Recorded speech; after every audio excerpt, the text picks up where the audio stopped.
this is the way we do things because this is the way we've always done things. And that's a really harmful mindset within an organization. Again, because the world is changing so fast, none of us have the time or the grace to just like sit back and say, well, it's how we've always done things, so we're not going to change it. But AI is not going to fix a system that was broken to begin with. AI is not going to make successful a strategy that was terrible, right? Like AI will help us sprint even faster in the wrong direction. Welcome to KPI Fireside. Our mission is simple: to improve companies and to improve careers through continuous improvement. In every episode, we explore the spark, the moment, the mindset, or the method that ignites real change. Whether you're just starting out or leveling up, you'll find the insights and inspiration to fuel your next improvement. Welcome back to KPI Fireside, a continuous improvement podcast. I am your host, Keith Norris. Our guest today is Jhana Lee. Jhana is the founder of Spyglass Ops, a firm redefining how purpose-driven companies scale. Where traditional recruitment agencies send resumes and hope for the best, Spyglass Ops pioneered the operator placement model, embedding a fractional COO directly into a business during the search to clear operational bottlenecks and prepare the organization for leadership change. Jhana has amazing energy. I'm super excited to have you guys meet her if this is the first time. And let's dive in. Jhana, welcome to the podcast. Thanks, Keith. I'm really excited to be here. This is going to be fun. Awesome. I'm so excited. I've listened to some of your pods. I've seen you speak in person. You've got such an amazing energy. And I can tell that you love what you do. You're always just so enthusiastic and energetic. Yeah. So the first question we like to start with, I call this the spark, but how did you get started in this line of work? Yeah. So I kind of whoopsied my way into operations. And I think many people in operations find that that's their career path as well. True. You know, nobody wakes up like dreaming of being a COO. But for me, I was actually living and traveling full time in a converted van with a guy. And we were traveling through North and South America, and he was starting a business. And the first couple of years, he was kind of running it. He hit this growth plateau. I ended up stepping in, and I found that I had a knack, a intuitive sense for the systems and the team and what just made sense to me in terms of how to scale the business. And I ended up growing and becoming the COO for that company. And that kind of kickstarted the whole thing. So I got to actually be the COO for 2 different startups, eventually be an operations coach for hundreds of startups. And then about 5 years ago, I took all of that knowledge and I started my own company. And you decided to start your own company. That's definitely ambitious. So Yeah.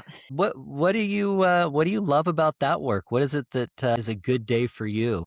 Yeah. I love so many things. I'm pretty obsessed with my job. I think that my favorite part is that I get to show up as a coach these days, right? I get to be a coach to my team.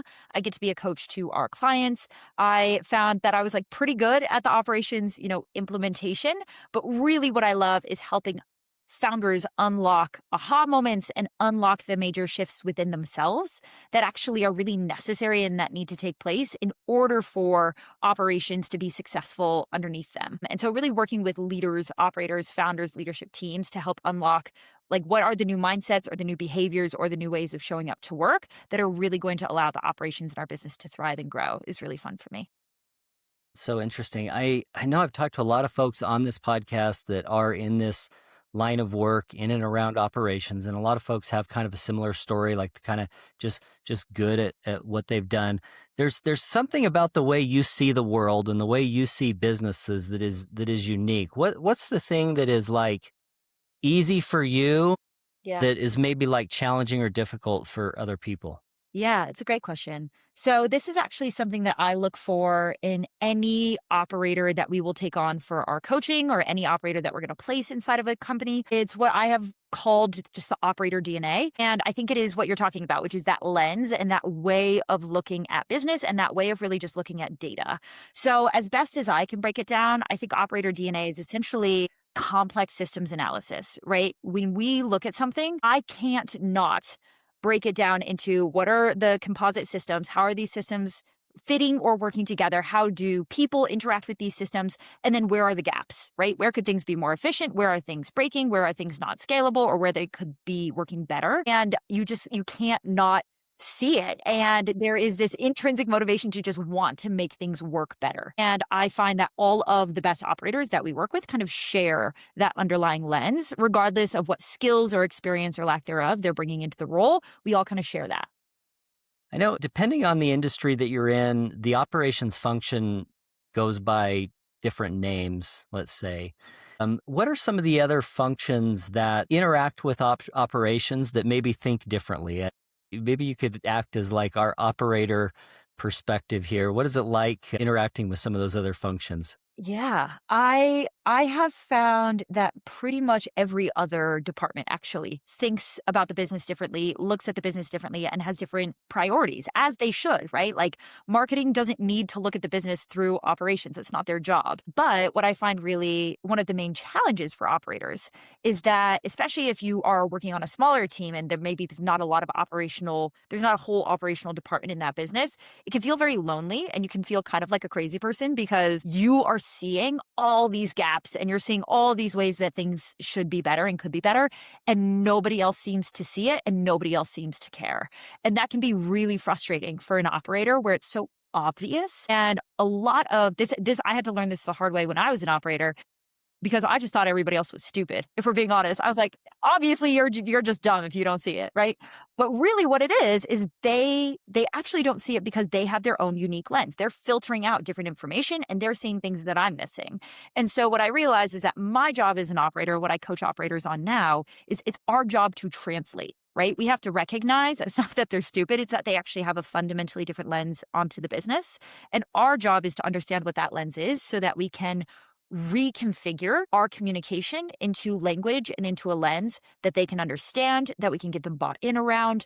Because if we just try and speak operator at everyone, no one's going to get it. No one's going to care. And we're not actually going to be that effective in our role. And so there is a responsibility, I think, on the operator to recognize that and to take on the ownership of translation. Excellent. I've seen you talk on the subject of operations at different levels in different size companies, manager of operation, director of operations, COO. Again, probably the biggest difference is maybe like the company size, but what are some of the phase shifts that an organization might go through where they just need, it's sole proprietor who needs an executive assistant all the way through a big company that needs a COO? Yeah. So, and for context for listeners, right, we primarily are working with companies that are in the multi-7 to multi-8 figure range. So in that like smaller startup environment, what we find are three primary levels of operators. The entry level is what I would call an ops manager or an ops coordinator. And the responsibility and role is one of minimizing day-to-day chaos, right? So their job is systems development and processes and SOPs and basic AI automations, things that are just going to allow the day-to-day of a business or of a department to just run as frictionlessly as possible. And that's really what success in that role is measured in, is how much friction can we extract out of this system. That's the ops manager. When we go one level up, we have a head of operations or a director of operations, and that person is in a middle management role. They are able to do everything that an ops manager would do, plus like high performance team management and team building, setting and holding people accountable to KPIs, which I know is our shared favorite topic, Keith, and really having the strategic thinking to not just focus on the here and now and react to what's breaking, but actually start to look forward into the future, see what's coming, and start to build proactively in anticipation of that so that things never break to begin with. And then if we were to go one layer above that, again, we get into bigger companies, there's obviously going to be more layers in the org chart, right? But that middle management, I would say, is that head of ops, maybe even a VP of ops. And then when you really get to the highest level of the organization, you're talking about a COO. And in my experience, a COO really is the right hire when you need to hire the batteries included experience and knowledge of someone else who has been where you are trying to go. And that is a compelling reason to hire a COO if you're a founder, because you have some huge ambitious growth goal. You've never been there. You don't know what it's going to take to get there. And so you're actually hiring somebody and their experience to almost like Gandalf style guide you through the journey. Otherwise, most often, again, smaller founders are able to get away with a head of ops or an ops manager because they don't need that highly expensive but highly experienced guide to meet some huge growth target. Wonderful. And what kind of services do you offer to your clients in this Yeah. operations area? So our flagship offer is what we call the 90-day operator program, where essentially the promise is we will go out, we will custom build a operator profile that's the right fit for that business or that department. We will then do an entirely done for you custom hiring process and plug in that operator and onboard them within 30 days. So that is our core where we start with most of our clients. And then for some clients, we find that they have what I call like a hidden operator, right? Somebody who may not even have operations in their job title, but is, again, has the operator DNA, is showing up and trying to bring operational improvement into that business or that department.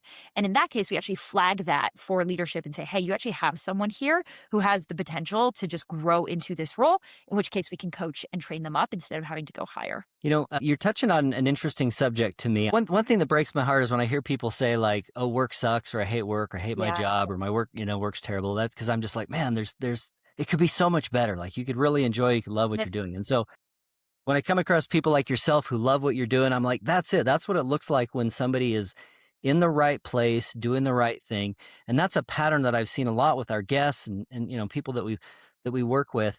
What would you say it is like if maybe somebody's kind of like around the edges of operations? I think this is like a career path for me. I think I want to do more of this. Is there some story of maybe people that where that happened where they, I don't know, kind of like were a part-time in this role, but then you guys like maybe help them like make that a full career? Is there an example or a story like that you could share? Yeah. Oh my God, what a great question. I mean, I think that this is my own story and how I kind of found my way into the role, as well as the story of every hidden operator that we flag and elevate within our clients' companies. And so the story goes something like this, right? I am in a operations adjacent role, and in my role, I see all the ways that things could be better. And it bothers me, like it inherently bothers me to see people wasting time, to see systems that could be more efficient, to see information or data flowing everywhere, to see Slack being super chaotic and busy all the time, right? Like there's just got to be a better way. And somehow, some way, I get connected with the concept of operations. So for me, I read the book Rocket Fuel by Gino Wickman, and that book changed my life because it finally gave me a name for myself. I was like, oh, I'm an integrator. Like, that's my job. That's my genius. Okay, I can actually now take this weird, crazy way that I've just been thinking this whole time, and everybody else is getting really bothered by because I keep just surfacing all these problems that they need to fix. And I can actually put skills behind that. I can put experience around that. I can take courses. I can read books, right? Like I can actually really bolster myself in the operations role, and I can take that on as my identity and learn how to advocate for it, how it drives value to an organization, and I can grow myself in that career path. And so whether it's, somebody like Spyglass, we just facilitate that process. We just accelerate that process. But for somebody who wants to self-manage themselves into the operations department, my advice would be, again, like arm yourself with the skills and the knowledge and really the language to advocate for how you bring value to a business and what it is that you do. The hardest part about operations, Keith, is that really good ops is measured in what doesn't happen, right? It's the fire that never erupts. Yeah. It's the team member that never leaves. It's the ball that never got dropped. Really good ops looks like nothing. And so that's really hard to advocate for because I can work my tail off and somebody else won't even notice because it just looks like business is normal. And so our job as operators, again, is to translate and to advocate and to get really good at helping other people understand how my work is going to create profit and growth and speed within an organization. Because if I can't connect my work to the money pipeline, no one's going to give me the shot. No one's going to invest the time or energy into me to bring the work that I need to into this organization. And that's just, them's the rules. So it comes down to me and my ability to convince others to see how operations can be so critical to their success. I love that. I think that's a great answer. I was kind of picturing the analogy of like the duck, where it looks calm on top of the water, and then Yeah, underneath exactly. the legs are quickly paddling. That's the smooth Exactly right. operator, right? It's like everything's cool up here. Everything's cool. Everything's There's a great. lot of Everyone's action. doing their job easily Yeah, and without friction. A leadership will look at that and be like, yeah, great job. yeah, Everyone great. else, you're all crushing it. Yeah. You're all doing your job. Operator, what have you been up to the last 6 months? And you're like, come on, man. Right. So I think there's something important there in terms of understanding as well if you're thinking about getting into operations. Like what is the role that you're really taking on? Because I think that is part of the game. I love it. You mentioned the idea of language. Language is one of the important building blocks of culture. What are some of the language or the terms or maybe like the deliverables that an operator works in? And I'm kind of, pointing towards KPIs or SOPs Yeah. or something. What are some of the tools of the trade for an operator? So I break operations down into 6 core categories. And those categories are strategy, right? Like our job is not to set the strategy, but our job is to operationalize how strategy gets set. And are we as a company as efficient and effective as possible in our strategic decision making and strategic execution? The next one is leadership. So do we have the right leadership in the right roles, and do we have the right leadership structures in place so that everyone across the organization is being managed well? Then we have the team. Do we have proven structures and processes when it comes to hiring A players, managing people to their highest levels of performance, ensuring people are the right fit for the roles that they're in, which includes managing people out of roles or off the bus if they're no longer or not the right fit for that role. And so we have strategy, leadership, team. The next one is communication and like information flow. How does information move within the organization? Is it all just being dumped into constant and endless Slack chatter? Or is there like clean lines so that people are communicating efficiently and effectively? Systems and processes obviously is a huge one. So in that category, I would put everything from AI automations, which is obviously a huge topic right now, all the way through to SOP and process documentation and the technical infrastructure and systems that support a business. And then the last one is data. And this is where KPIs come in. How effectively as a company are we gathering data? How effectively are we using data to make better decisions? And how does data cascade down through the company to empower decision making downwards? Yeah, I know one of the things that I've heard you discuss and use as a tool is the job scorecard. Yes. Maybe you could describe what that is and what some of the elements are there and who should have a job scorecard. Well, everyone should have a job scorecard. I'll start with that, right? A job scorecard, very simply, is just a clearly outlined definition of success within a role. And that's a very simple tool, but it has so many applications. We build a job scorecard before we go to hire an operator, right? So we will present a job scorecard to our client and say, hey, is this the person that you need? And are these the outcomes that we're going to define success by? Great. Now I can go build a totally custom hiring funnel off of this job scorecard. My job description is going to reflect it. My skill assessment is going to stress test for this person. My interview questions are going to directly link to the outcomes that we need to be looking for in this scorecard. So it's a great tool for hiring. I use it in onboarding because the job scorecard is essentially the set of expectations that this person now needs to step in and take ownership for.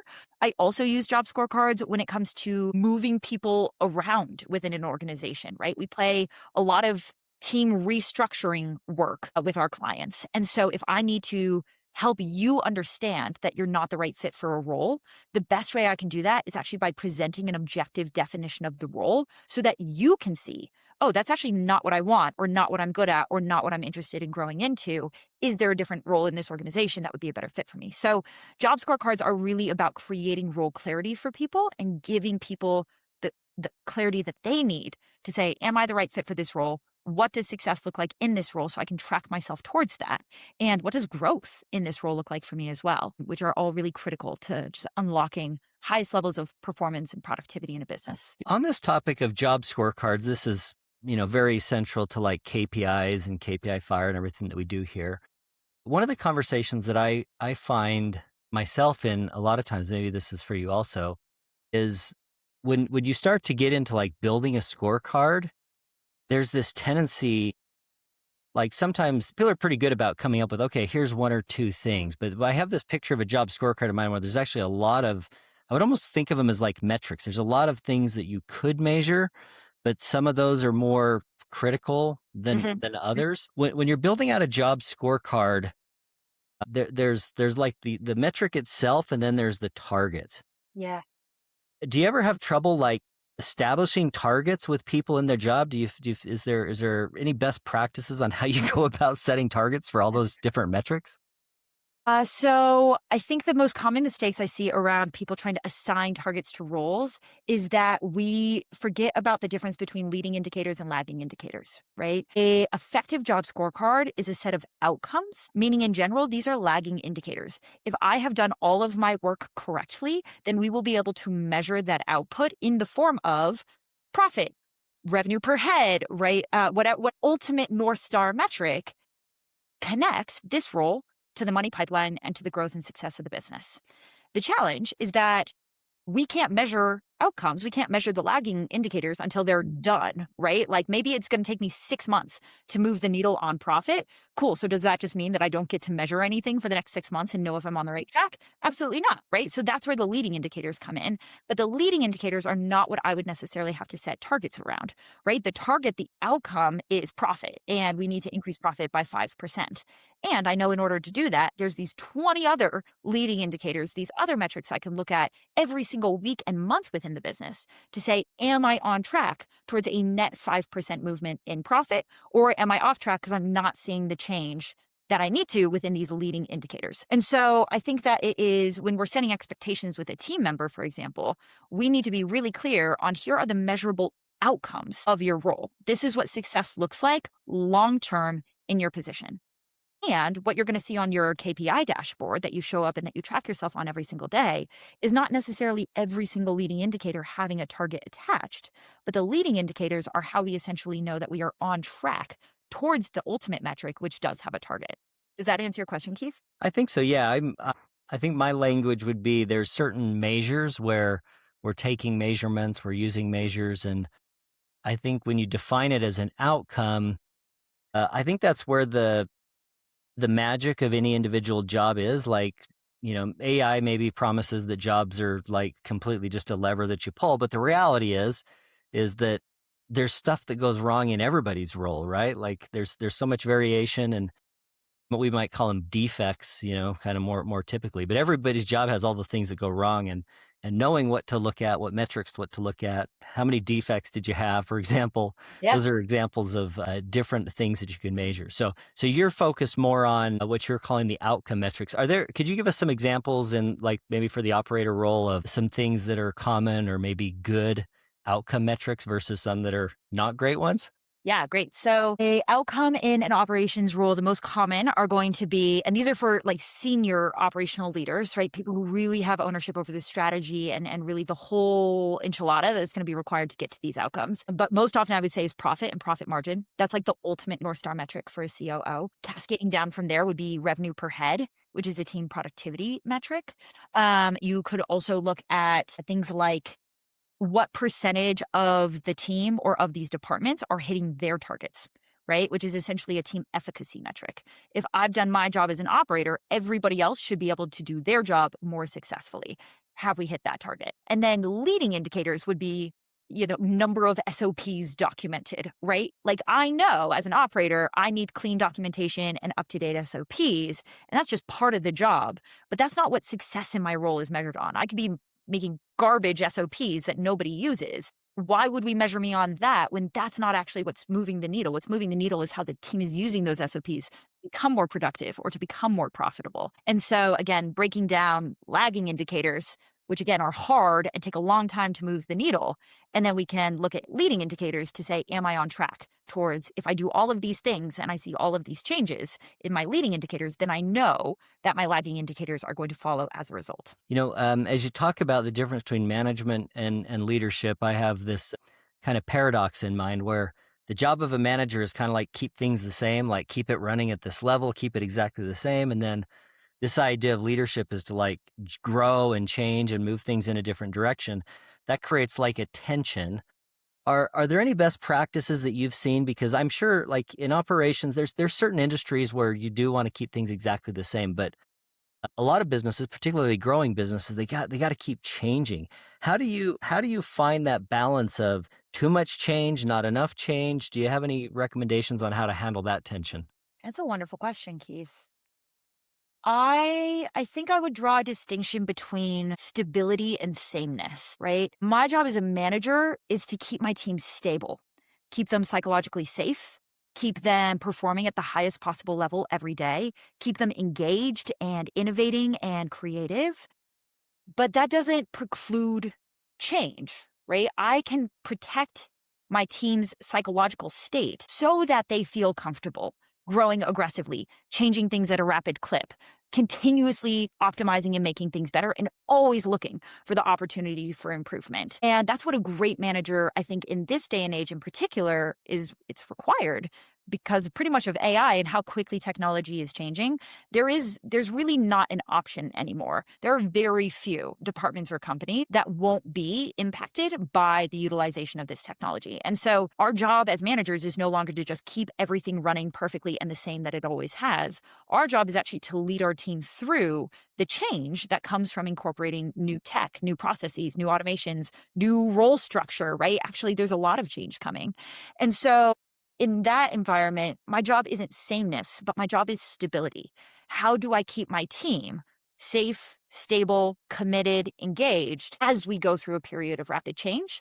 And I might not be the one driving that change, but I am the one making sure that my team actually keeps pace with the rate of change set by my leadership or the rate of change set by the market. You touched on a few examples of behavior patterns, or I like to use this word rituals to think about things that happen at a certain time or frequency. You're getting at a few of those with the operations. Are there some behavior patterns or rituals that you like to see in an organization or that you like to see implemented at certain stages that help create that stability for growing an organization? That's a great question. Yeah, if we're looking at a kind of at the individual team level, the rituals that I think are most important within a single department, there's kind of three layers to them. Is there a ongoing cadence around strategy? So how do we as a team set strategy, execute strategy, and ensure that we're all strategically aligned and that we're making strategic decisions together? And those I recommend having on biweekly or monthly basis, depending on, again, on how quickly your strategy is changing. The second cadence is tactical, right? So that should be happening on a weekly basis. What are we, based off of those strategic decisions, how are we executing? What's the priority this week? What are our blockers this week? Are we all rowing in the same direction? Anything that would hold anybody up from achieving that this week? And that's the tactical rhythm. So those are, departmental huddles. And then I think there's a third rhythm, which is the individual's rhythm. And that is my one-on-ones with my manager.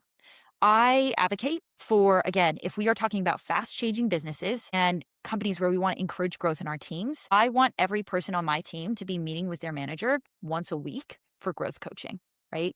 And the conversation in those meetings is entirely individual. It's not, hey, what are you working on and where are you blocked? We already covered that in the tactical meeting. It's, hey, where are you feeling challenged this week? What are new skills that you are developing and where are you struggling in developing those skills? How are you utilizing AI in your role and where are you getting creatively stuck or scared about what AI is going to do for your role, right? It's a totally individual coaching conversation to help that person continuously grow, change, level up because the company is growing, changing, leveling up, and we need everybody to keep pace with that. So those, I think, are the three layers of conversation that I want to see in any healthy department. And then we can scale that up to an entire organization, but it will probably take more than just 3 meetings across the entire company. What's the range of reasonableness for how much time somebody should spend doing those conversations each week with direct reports? Well, and that is why I also advocate for keeping teams really small, right? If I want as a manager to be that active in what it means to be a manager, namely I am checking with my team every single week, then I can't effectively manage really more than like maximum 8 to 10 people that effectively. And so that is where I would advocate for having people who are in, again, the management role, meaning my job is to improve the performance of my team and protect their psychological safety. And I can do that effectively for about 8 to 10 people while also doing my job. So what I'm hearing you say is that this operations function is relevant for anybody that's a manager or supervisor of even a small team. I'm assuming that the operations that you're referring to is like managing those interactions between the teams, maybe within a function, but across the teams, and then, up and down that tier structure, that management structure.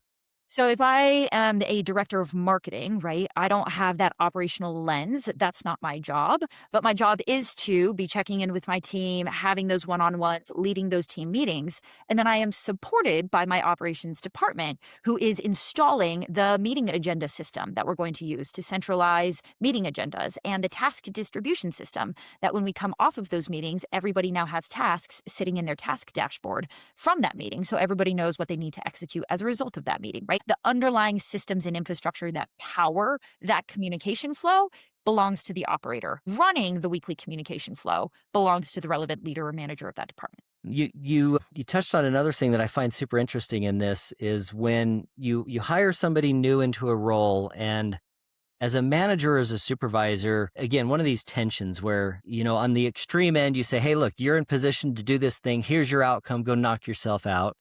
Versus the other side where you kind of feel like just a cog that's slid into like, okay, the old manager's out. You're the new manager. This is exactly the playbook of every single thing that they do. And you're just, kind of plugging into the exact same rituals and routines. Has there ever been a time where you've had to like adjust that balance in an organization? Is it usually too much control, too much process, or not enough?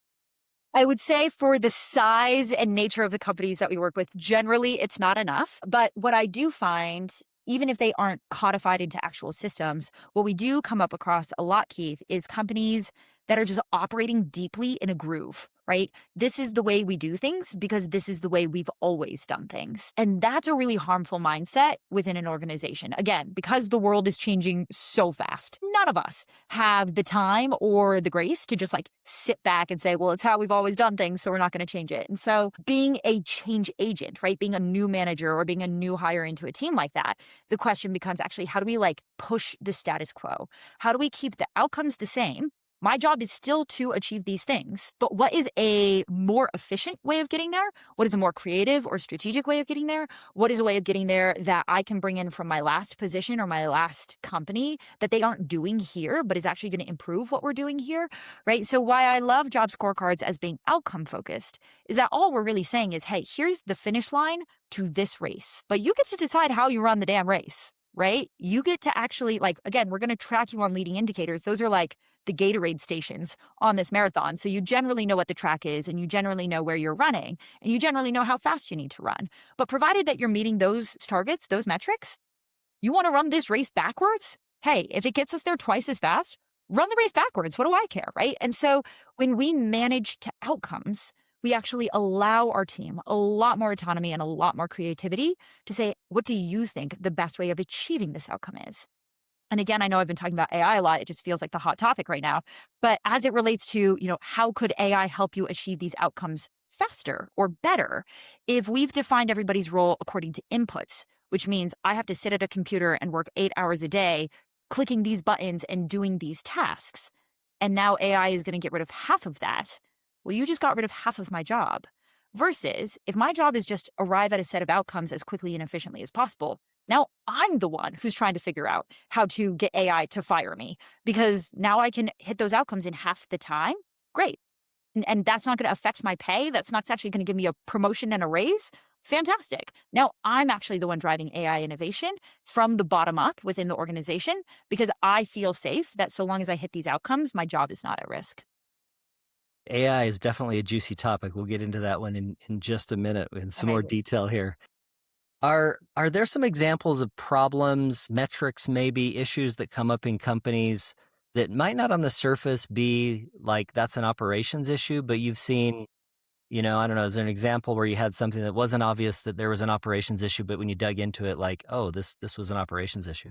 I mean, and this is my confirmation bias, right? But when we really drill down to the root cause of almost any issue, I can find a way to tie that back to operations, right? So like either we messed up and we did the wrong thing. We made the wrong decision. Okay, well, I can look at the operations of decision-making and strategic decision-making in the business and say, great, we're not using enough data. We're not meeting consistently enough. There's not enough debate and discussion in our strategic huddles. I can tell you why we landed at the wrong decision. And that's actually the root cause because the fix isn't make the right decision. The fix is create a system where we just make better decisions all the time. I can look at a breakdown in a department, right? So if people are churning or if productivity is really low or if there's just consistent dropped balls or if people are really inefficient because they spend all of their time in Slack instead of just doing the thing that makes the company money. Any one of those on the surface looks like a performance issue, looks like an HR issue, looks like a, if this is a marketing department, it looks like a marketing issue. Like we're just not hitting our marketing targets. We just need to be better at marketing. But again, if we really drill down to what's going on there, is it that our team is not using their time efficiently? Is that they aren't equipped with the right data that they need to make the best decisions? Is it that they're not collaborating effectively and they don't have the meetings or the touch points to do so, is it that they aren't communicating effectively. And so they spend half of their time on wasted meetings instead of just doing their job and doing it better. When we really drill down, right, I see most of the fires that occur in a business as symptoms. They are almost never the root cause. They're always just data that says the root cause is like 3 layers below this. And if we just keep drilling down and asking, okay, so why did that happen? And why did that happen? And why did that happen? And then we finally arrive at the root. The root is something to do with a systems breakdown or a team breakdown. That's operations. Somebody somewhere forgot to do something. Yeah. But why did they forget to do it? It's not Yeah. because it's an underperformer. Or didn't do it. Or maybe they do, in which case it's a hiring problem, which is still operations, right? But it's when you look at the business through the lens of operations, we're looking through a root cause analysis and we're saying, what is the system or team fix that I can install so that this problem never happens this way again, right? Versus if I'm just looking at the problem on the surface, it kind of feels like playing a game of whack-a-mole, right? Like I can tackle this problem, but it's just going to pop back up 3 months from now because I attacked the problem, but it's just a symptom. And unless I drill down and I actually figure out the root cause, that problem is just going to keep coming back again and again. So reoccurring problems, I guess, would be a good It's a great indication that a indicator. problem wasn't really solved. That's great. Exactly. Okay, let's dive into this AI topic. AI All is right, let's do it. everything right now. I'm curious what maybe there's some interesting thing. We're recording this in late June 2026. So who knows? We could be like AI robots a year from now. But what are you seeing on the AI front when it comes to operations in your work and interesting things? So at the end of the day, in its most simplest form, operations is about efficiency, right? That's our job. Just build the most efficient version of this company possible. AI is nothing more and nothing less than an efficiency tool, right? Things that used to be done manually or things that used to take a long time can now be done automatically and they can be done very quickly. Great. Love that. And I would say currently at time of recording, Keith, I am seeing a lot of leadership teams and founders make AI the solution, right? Everything has an AI solution. And if we just find or build the right AI solution, this problem goes away.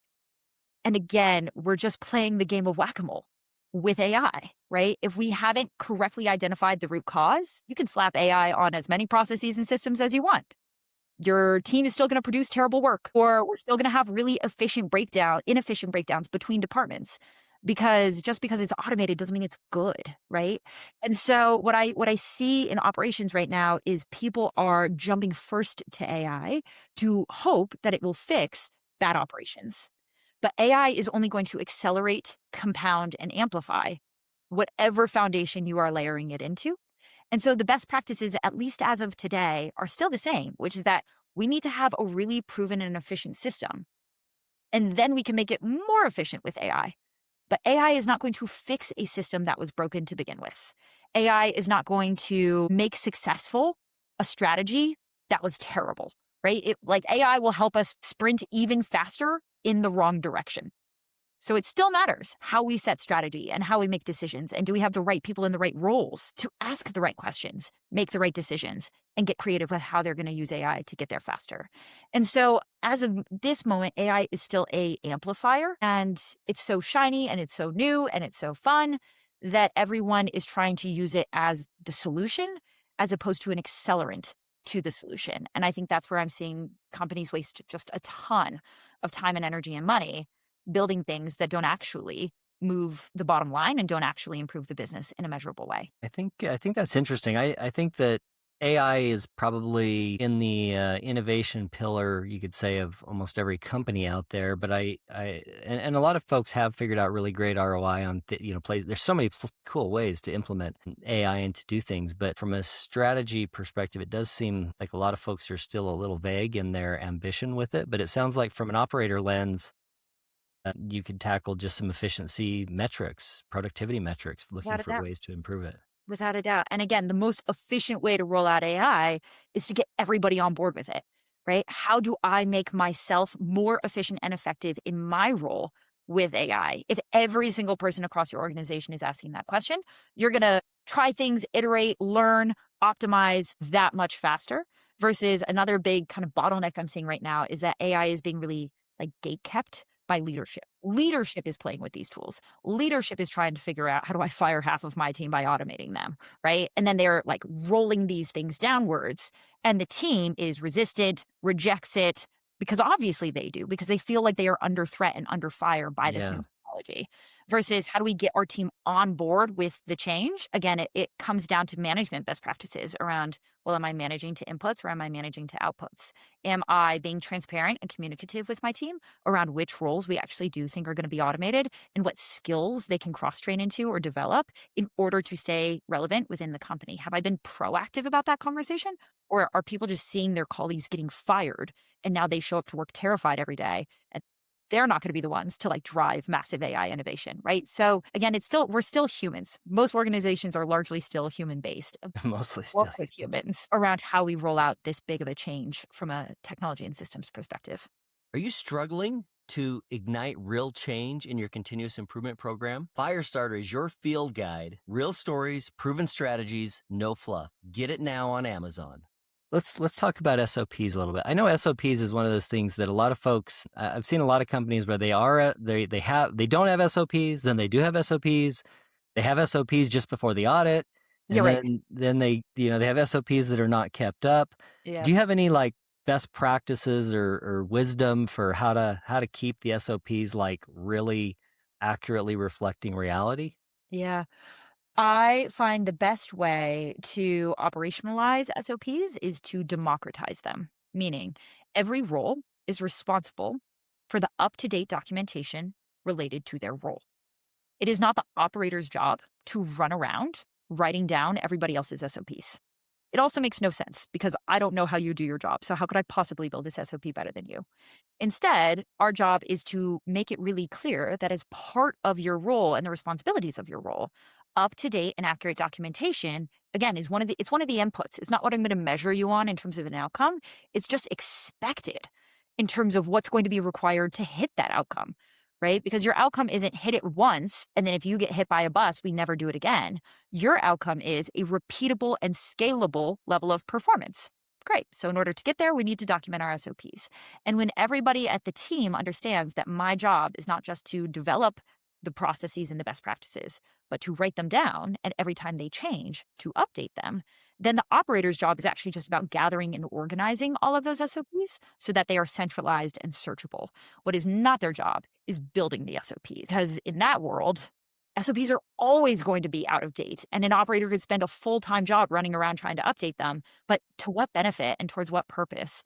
Because if I also don't feel a sense of ownership over the SOP, right? Because I didn't create it and it's like this random document that somebody handed me one day about how I know how to do my job, I'm not going to look at that SOP. I'm not going to reference back to it, right? It doesn't belong to me. It's not mine. I don't care about it.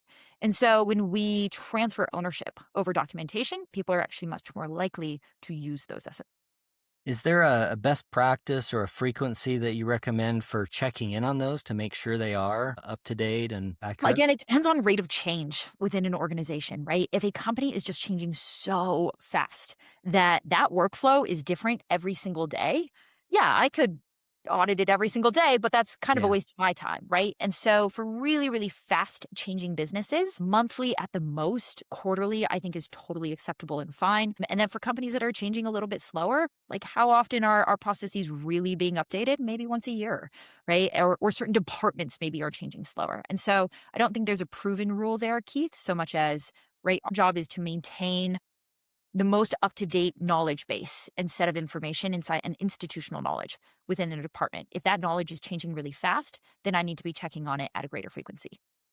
Awesome. That makes perfect sense. All right. I want to move into a little section here we call the rapid fire. These are just kind of a quick question, top of mind answers. Basically, you can Sounds fun. restate the question if you'd like in the answer if it Okay. makes the most sense. Okay. So if you had to summarize the essence of operations in one sentence for business leaders today, how would you describe it? Operations is every action required in a business to optimize a company's ROI on its time, energy, money, and human potential. That sounds like you read it out of That is my an definition. operations That's manual. my definition of operation. I We can love get it. that a little bit deeper if we need to, but that is my Sounds like you've been asked that question before. I like that. definition. The most important job of a leader is to Maximize the human potential of their team. Great answer. Do you have a favorite go-to problem-solving tool that you like to use in your work? My team. Team. Yeah. Team's a good tool. I Yep. like it. You mentioned one book earlier. Is there another book that you'd like to recommend, or if there was a reading list that we were putting together for our listeners, what's one or more books that you'd put on that? I would say coming out of our conversation today, I would recommend The Culture Code by Daniel Coyle. And I would recommend Multipliers always for any leader or manager. I would recommend Multipliers by Liz Wiseman. I love it. You brought up culture, so I want to ask you, how would you define culture? I like to measure culture by what my team does when I'm not in the room. So culture is the set of guidelines that guide and shape decision making, regardless of who is making the decision. Love it. Do you have a favorite question? What is the desired outcome? I think we often make ourselves really busy doing a bunch of stuff and then forgetting what we're actually doing it for. And actually, we could probably get rid of half of this stuff if we just remembered what the desired outcome was and we simplified it and took the most direct path to get there. Tell us something that you are fired up about, excited about. I am really fired up. You can tell I'm such a team girly.